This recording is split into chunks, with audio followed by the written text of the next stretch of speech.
Hello everyone, and welcome back to Nancy Drew Last Train to Blue Moon Canyon. I'm looking forward to learning more about the characters here, but first let's talk to the Hardy Boys. What have you got? See you later. You know where to find us. Never mind, let's not talk to them, because I don't feel like talking. But let's see what we can mark off, because I didn't do this last time because I got interrupted. I had to quit very suddenly. Finish that. I'm done with that. Still have to do that. I'm done with that. Check. I'm done with that. Still have to do that. Haven't done that yet. Can't check that off yet. I'm done with that. Haven't done that yet. Still have to do that. I have an idea about the scale that I'm going to try if none of this helps me. Okay.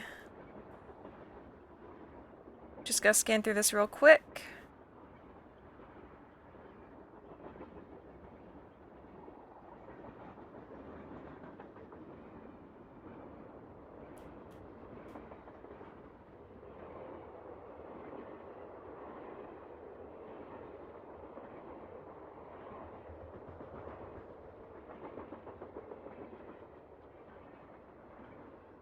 Ooh, it's a camera phone. We can take pictures with it?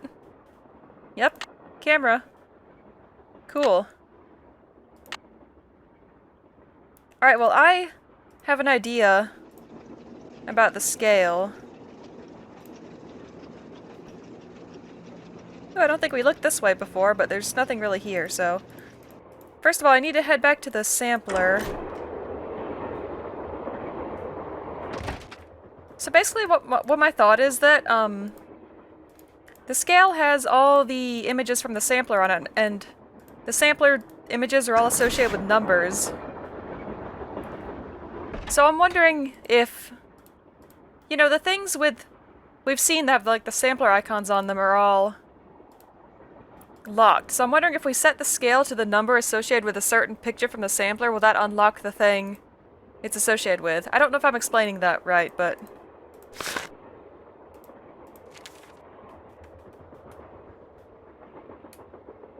Okay, well this isn't quite what I needed. I needed the numbers. Oh, they're over here. Well, I'm going to write these down really quick, so I'll see you in just a moment.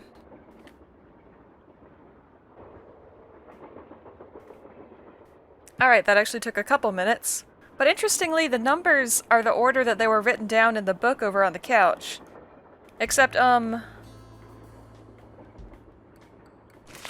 Squirrel and Angel did not have numbers. So that's interesting. Yeah, because Daisy was 25 and Cat was 26. So I wonder if that's going to be significant. But anyway...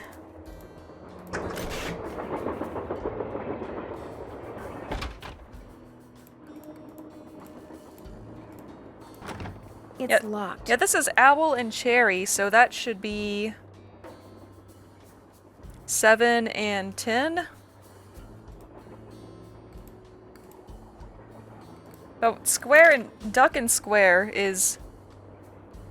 Duck is 1, square is 4.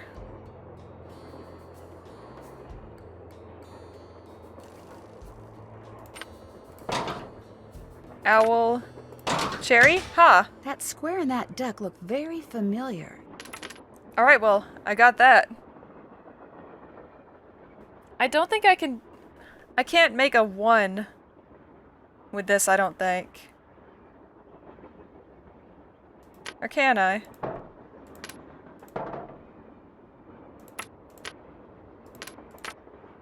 No, I don't think I can. We can go through here now. So my theory was correct. Yes. Ooh, looks very steampunk. I like it. We probably shouldn't mess with this, Nancy. We don't know what it is. Those look like steam pipes. Yes.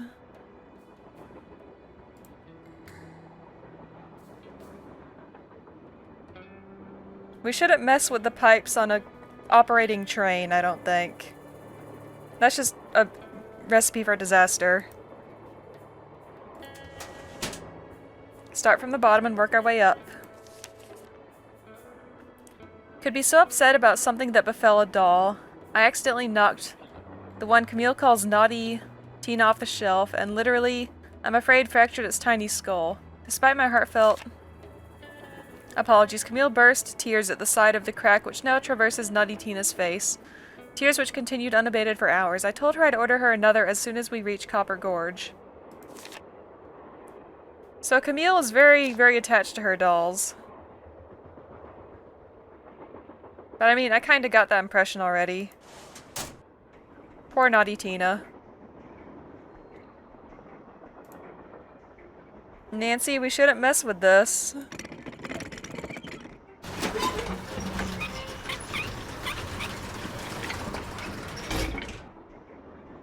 I have no clue what I just did.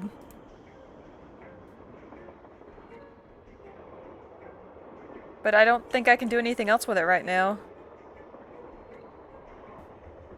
So let's just ignore that.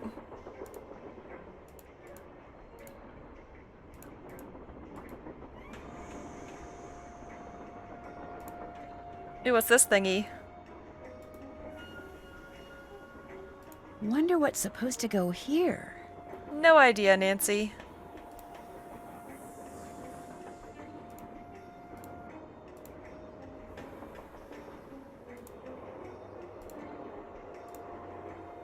Sure, let's just pull every single lever we find. That's smart. Looks like I need to enter 8 letters into this thing. The question is, which 8 letters? No clue.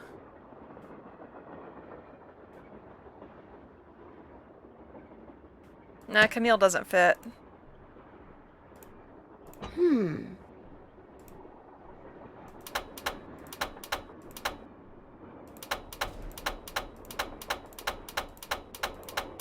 Is this what I think it is?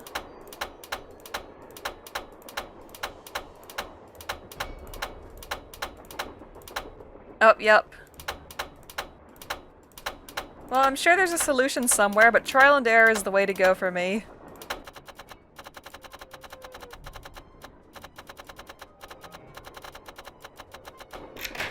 Haha. Lori? Oh my gosh! I never thought you'd be the one to find me. No offense. Nadine? Nancy. Nancy Drew. Well, as you can see, I wasn't really spirited away by ghosts or anything. That bookshelf in the dining car, you step on this thing in the floor in there, and it slides open. I practiced disappearing for weeks. So I'm not at all surprised that she had planned this, but I am surprised we found her so early. So I get the feeling there's going to be a larger mystery at play then. Was anyone else in on the trick? Just the engineer, and all he did was keep his mouth shut. See, here's the deal. My dad wound up with this train when he bought out Noram Shipping. They'd been storing it in this old warehouse outside St. Louis for so long that everybody had just forgotten about it. Anyway, after mass begging on my part, Dad had the train restored to working condition and got me an engineer and track permits and all that other stuff until finally, here we are, on our way to find out what happened to Jake Hurley. I think you were going to explain why you kidnapped yourself.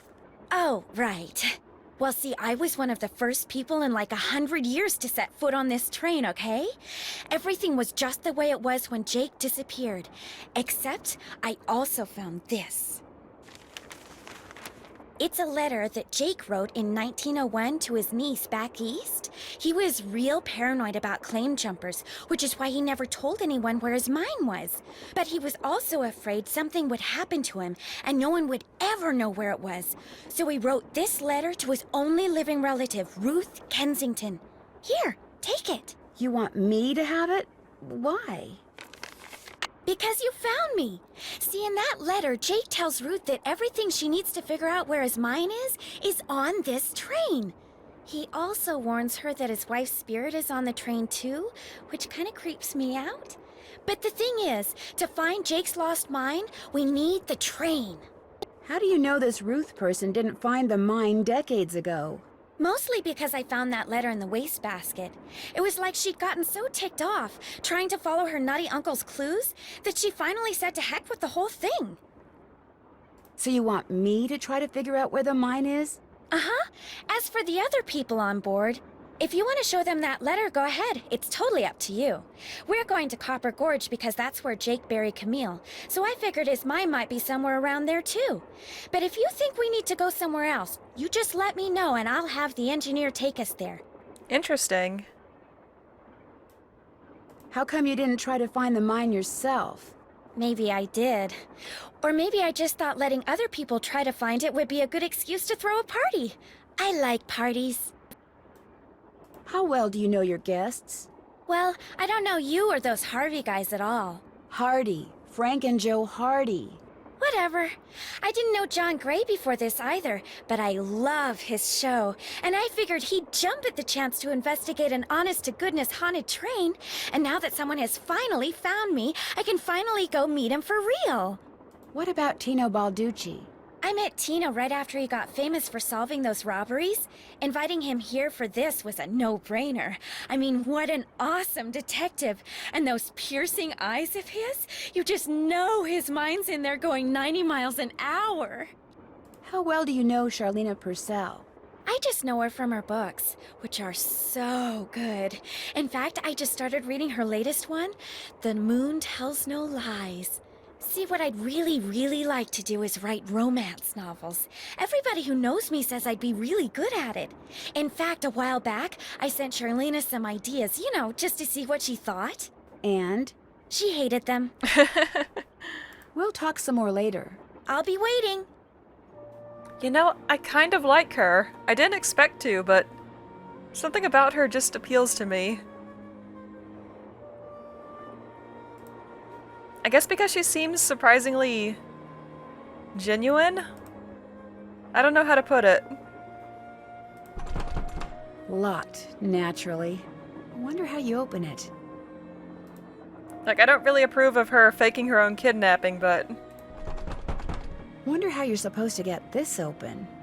she seemed to think that it was more of a fun mystery for people to solve Looks like a dance floor, maybe? than something that people would actually be worried over. Okay, some dance shoes. Interesting. Oh, we're going to dance now.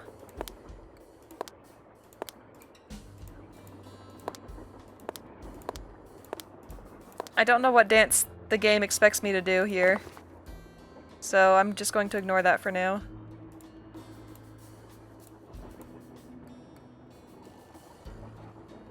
Well, I guess I should go tell the other people on the train that she's okay.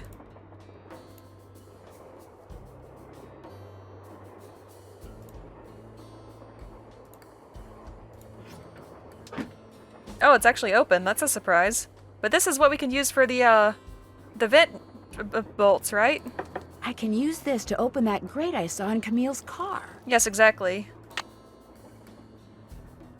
Nancy's more eloquent than I am.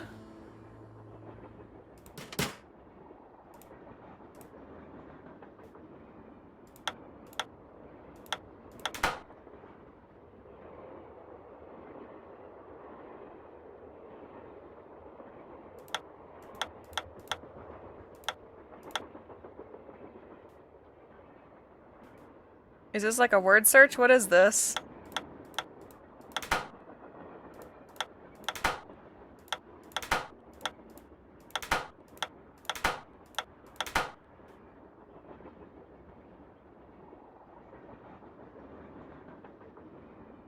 Ooh, that almost looks like citrine.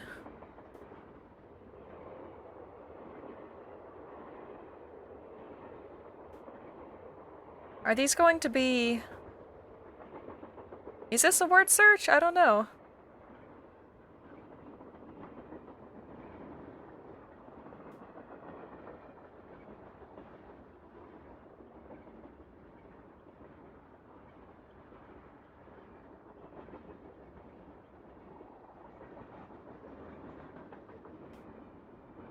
I'm just gonna leave that alone for now. I'm not sure what to do with it.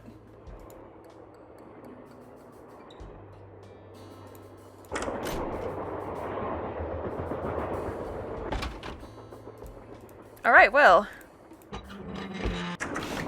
Let's go talk to people and also try to unscrew that grate.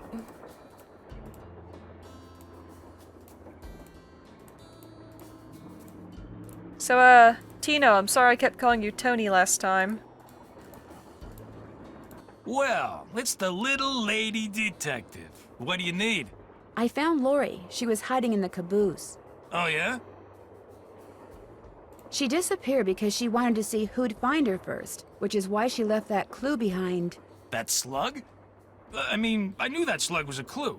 That's why I gave it to you. I mean, I could have found Lori no sweat. But I thought, hey, why not give somebody else a shot? And you came through. Nice job.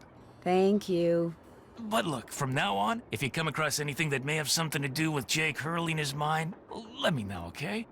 Just so I can, give you advice, help you sort things out. After all, the opportunity to work side by side with a world-famous police detective doesn't come along every day, you know. I get the feeling that his number one priority is his reputation. That's what it feels like to me. How did you and Lori meet? We met at a party in New York. Nice girl. Not a lot upstairs, but nice girl. I can agree with this. That's how I feel about her right now. She seems to have a thing for your eyes. Yeah, she always told me they were... I mean, she told me once that she thought they were very, brown. Okay, they definitely were a thing. Yeah. What do you think happened to Jake Hurley? He probably died trying to work that mine of his all by himself. But I'll let you in on a secret. I'm onto something that could crack this case wide open. So I don't know if he'll answer this. He might tell us in order to brag about what he's found, or he might keep it a secret because he doesn't want us to solve it first. What did you find? Sorry, can't go into detail. Let's just say that thanks to yours truly, what happened to Jake Hurley won't be a mystery much longer. You've been a big help. Don't mention it. Yeah, I'm not very confident in his skills.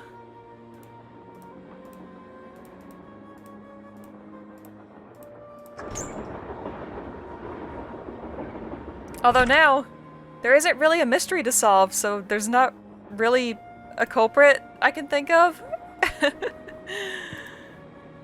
Like, Lori's okay, so there's nothing really to worry about, I guess. I'm sure something will happen, though. Sup? I found Lori safe and sound in the caboose, so I guess those vibes you got about her being in serious trouble were wrong. Strange. My vibes are never wrong. What's even stranger is I'm still getting them. So maybe they're not about Lori. Maybe they're about you. I'm confused. Are you a scientist or a psychic? I happen to be both. What's commonly referred to as psychic phenomena is all a matter of energy. Just because we don't know where that energy is generated or how to measure it yet, doesn't mean that it doesn't exist. Trust me, either you or Lori is, or soon will be, in big trouble. Oh, I'm sure that we'll be in trouble eventually. If Nancy doesn't die at least once in this game, I'll be disappointed. But I do like his approach towards supernatural phenomenon. I like the pseudoscience aspect of it. It's fun. Could you be more specific? Unfortunately, no. I'll let you get back to work. Come back anytime. I enjoy some good pseudoscience. That tool I saw in the caboose. I bet that's what you used to unscrew these bolts. Oh, definitely. Oh, it's one of these.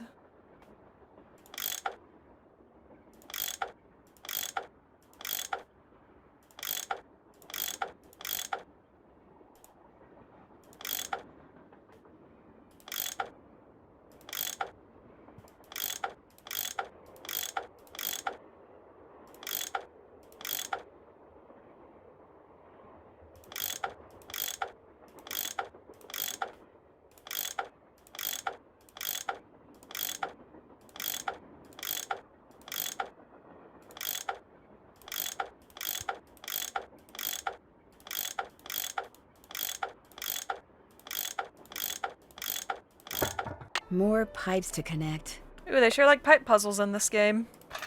That's okay, I don't mind some pipe puzzles. Oh no! They all turn.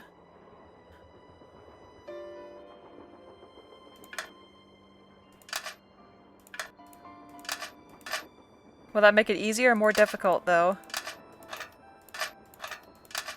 Here we go. Never mind, that was easy. So, what are these pipes I'm connecting? Are they like steam pipes?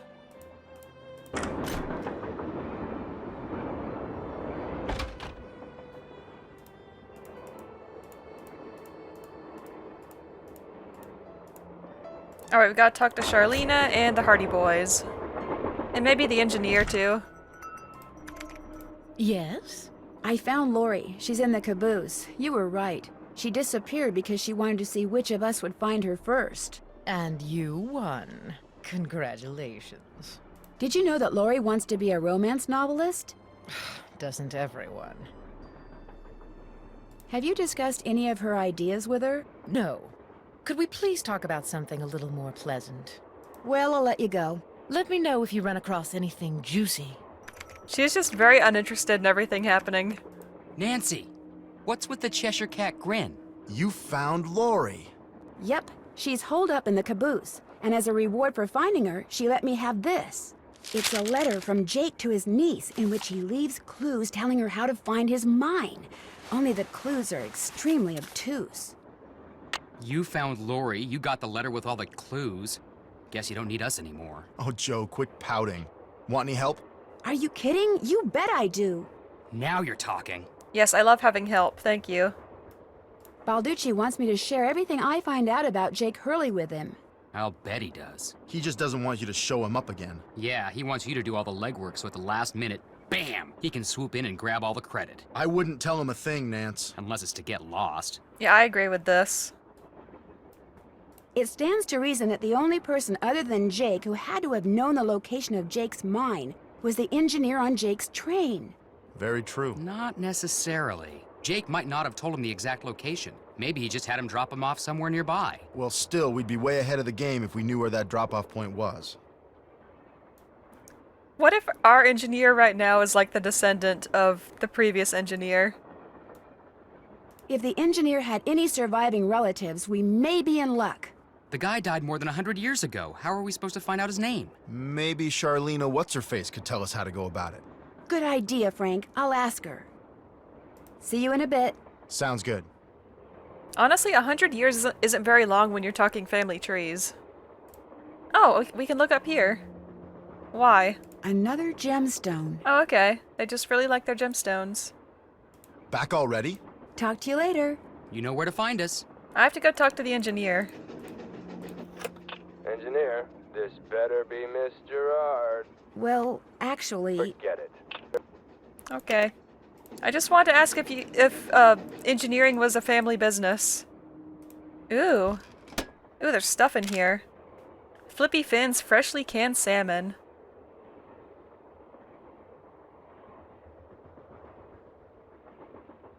Okay. Good to know.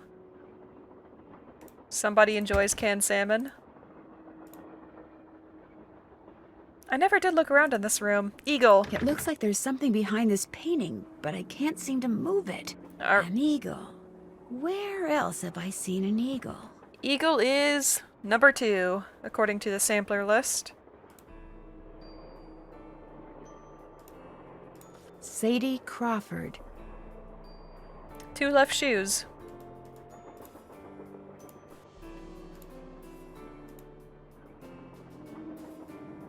I'm curious, has there ever actually been a person born with like 2 left feet or 2 left hands or right hands or feet? Like, I'm sure it's possible, genetic mutations and all that, but that'd be interesting. More questions?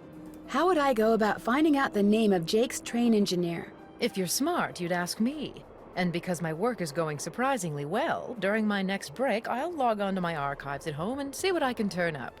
That'd be great, thank you. Whoever invented the cellular modem, that's whom you should thank, dear. I'll let you get back to your writing. My publisher thanks you. Awesome, so we got the detective assistants in here and the research assistant in here. Nice. Well, let me mark some stuff off. We found Lori. Check. She's okay.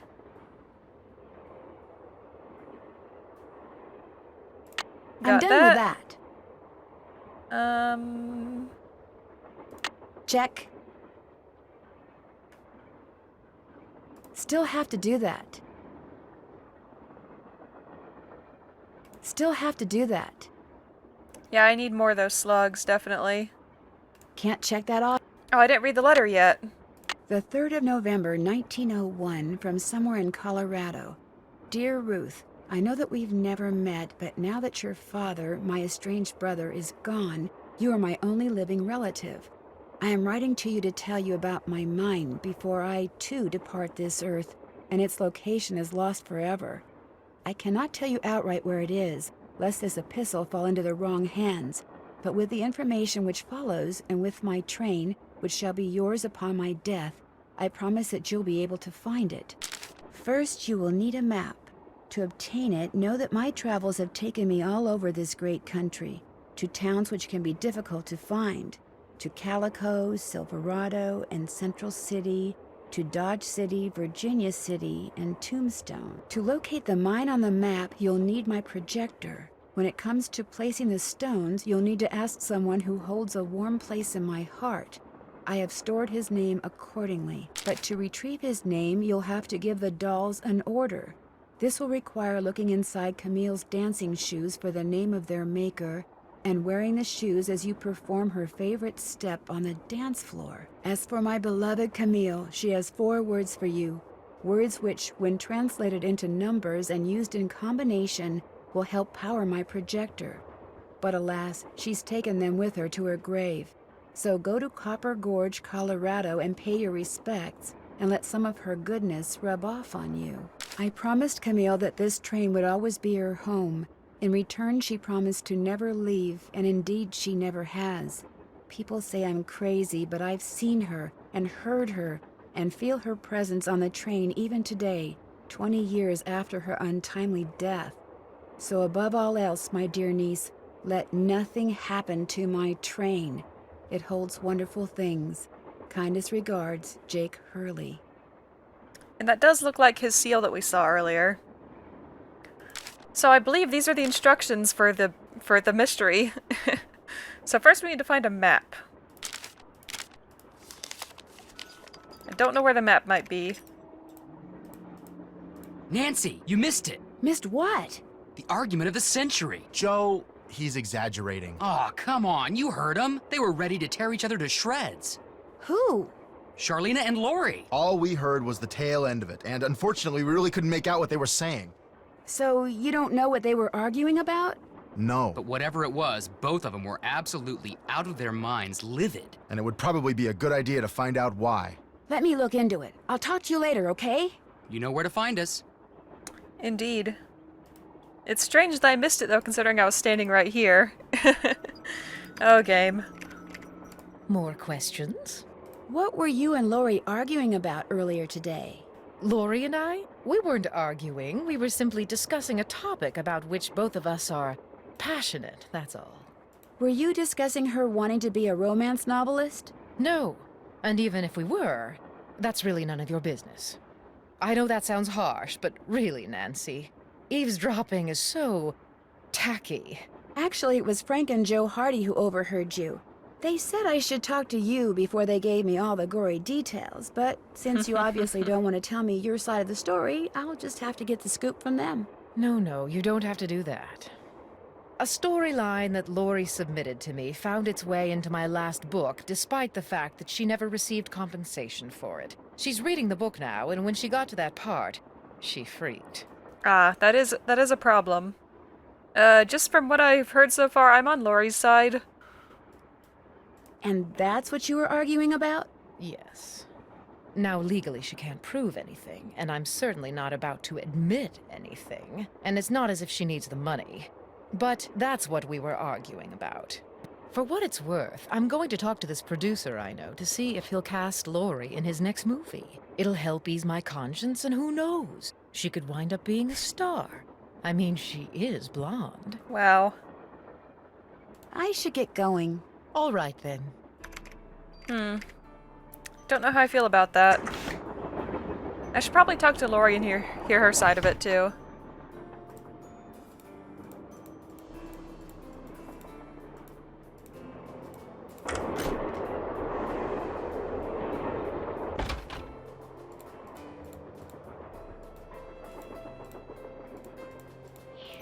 What's up? Well, I'll catch you later. Take care.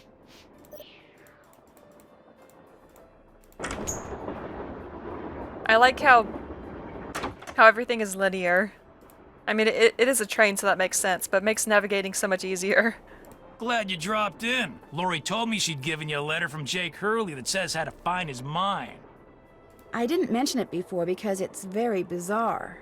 Lori should have given that to me. I mean, I'm the trained professional around here. Let me take a look.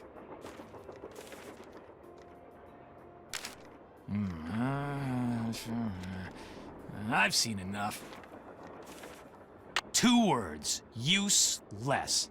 Those are just the rantings of a guy who spent way too much of his life swirling mud around in Pandora in the hot sun. 5-star nut job. I'm going to be as unhelpful as possible to him. Lori says she found this letter in a wastebasket. Exactly where it belongs. Hope I didn't take up too much of your time. Don't mention it. Yeah, I didn't even have the option to refuse to give it to him, so I'm guessing whenever I show him evidence, he'll just dismiss it as useless. Which is fine with me. That must be the projector Jake mentioned in his letter to Ruth. This? Or... Nancy, you gotta be a bit more specific here. I'm not a mind reader, unfortunately. Did you mean this?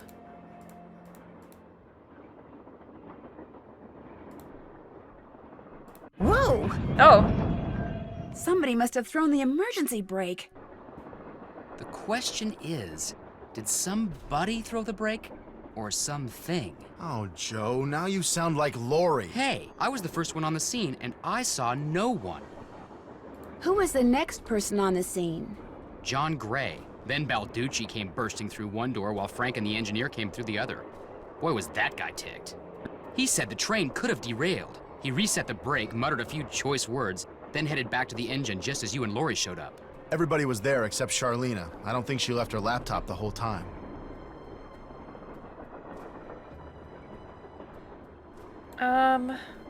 Do you think she could have thrown the brake and snuck back to her laptop without your seeing her? Not likely, but possible, I guess. The question is, why? What did she or anybody else stand to gain by stopping the train? Answer? Nothing. Which is why I think we should at least consider the possibility that something less human in nature may be at work here. Ah, Joe. I'm going to see if Balducci's done dusting for fingerprints. Catch you later. Are we sure that he's capable of dusting for fingerprints? More questions? Would you like to see the letter that Lori gave me as a reward for finding her? The one in which Jake Hurley supposedly tells his niece how to find his lost mine? No, thank you. I happily leave it to you to try to solve the mystery of his disappearance. You can afford to look foolish, dear. I can't. Do you have a theory as to who pulled the emergency brake? Well, I know it wasn't me. I assume it wasn't you, and I highly doubt it was Lori. So that leaves those 2 friends of yours, Mr. Gray and Mr. Balducci. What do you think their motive was? I don't know about your friends, but perhaps those other 2 simply thought it would be fun. Boys will be boys. Were you able to find the name of Jake's train engineer? I came across 3 references to the fact that Jake had an engineer, but I'm afraid none of them included his name. I failed. Sorry. No, that's okay. Aren't you even going to try finding out what happened to Jake Hurley? No time. The only reason I haven't insisted that Lori release me from all this silliness is there's always the possibility that what happened to him has the makings of a bestseller, although I highly doubt it. Why are you so sure that Jake's story wouldn't make a bestseller? His story is an all too common one. A man wanders off into the desert in search of gold and never returns. Why? He either doesn't have enough food or water, or he encounters hostile natives. But why was his train found out in the middle of nowhere with just the dead engineer on board? That does make the story a little more interesting. My guess is the engineer got tired of waiting for Jake to return, took off in the train to get help, and died of a heart attack along the way, after which the train rolled to a stop in Blue Moon Canyon. Anyone experienced enough to single-handedly run a steam engine would have been quite a bit older than Jake. What do you think happened to Camille? She probably died of something mundane like pneumonia or even measles. Now, if it was wintertime when she died, and they were in the mountains, Jake no doubt kept her body on the train for months before he buried her, which is rather delicious in a morbid sort of way. I'll let you get back to your writing. My publisher thanks you.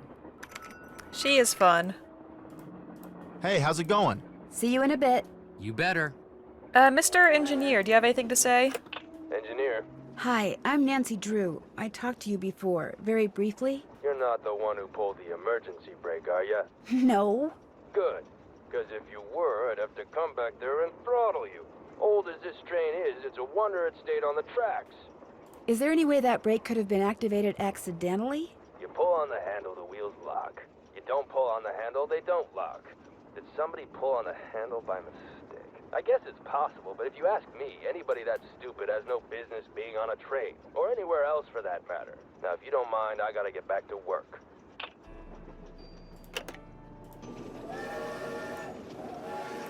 Never underestimate human stupidity. I mean, I don't think it was an accident, but still.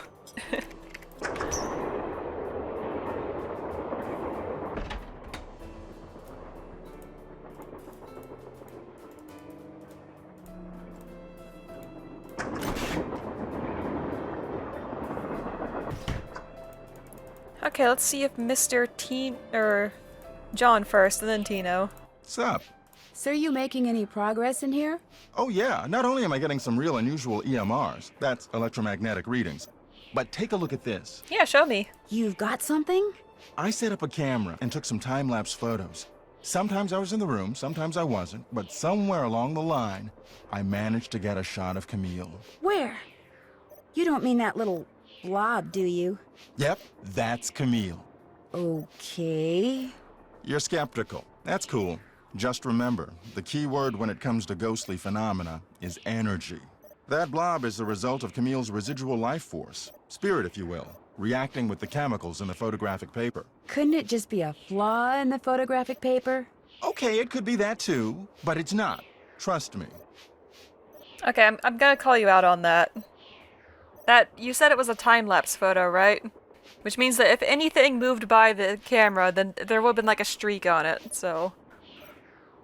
Well, I'll catch you later. Come back anytime. It could have been in person, it could have been like a gust of wind. Yeah. Like, I'm fairly open-minded about ghosts and supernatural stuff, but... I know when something's obviously fake. What's going on? Did you find any fingerprints on the emergency brake handle? None that were any help, thanks to Casey Jones up there. I told the old geezer not to touch anything, but he went and got his big, fat, oily paw prints all over the place. If we didn't need him to drive the train, I'd charge him with obstruction of justice. Did you do anything else besides look for fingerprints? Of course. As a matter of fact, I found this. Probably fell out of the perp's pocket while he was yanking on the handle. Looks like some kind of thermometer. Yeah, like the kind a certain ghost hunter uses on that bogus show of his. You think John Gray threw the brake? But why would he do that? Because they're thinking about axing his show, that's why. I checked with this buddy of mine in L.A. Gray's got to come up with something real big real soon, or he's toast. And you can't get much bigger than a train with a spooky past that's prone to strange accidents, now can ya? Okay, so John has a motivation. Have you confronted John with your suspicions? All in due time. I always like to get my ducks in a row before I make an arrest. But couldn't someone else have dropped that thermometer? Please. Who's the top cop here, huh? Who's the world-famous detective? You? I know what I'm doing, sweetheart. John Gray wanted publicity. That's exactly what I'm gonna give him. You've been a big help. Not a problem. Alright, let's talk to Lori real quick. Then I think we'll stop after that.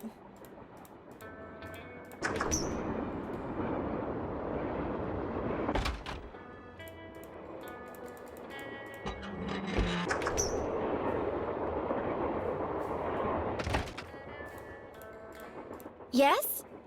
I hear that Tino and you used to be an item. How did you know that? I'm a good detective, remember? We went out a couple of times, yeah. As for why we stopped going out, you'd have to ask him. Do you have any idea who threw the emergency brake? I know exactly who did it. You do? Well, who else could it be? Camille. None of us has any reason to stop the train but Camille. She doesn't want us to find Jake's mine, so she's going to do whatever she can to keep its location a secret. Did you see something? Well, no. But I'll tell you what. Your friend, that Jim Hurley guy? Not Jim, Joe Hardy. Yeah, well, he thinks it's Camille too. He just doesn't have the guts to say so. Well, he kind of did tell us he thought it was Camille, but... Bye. I'll be waiting. Alright, so...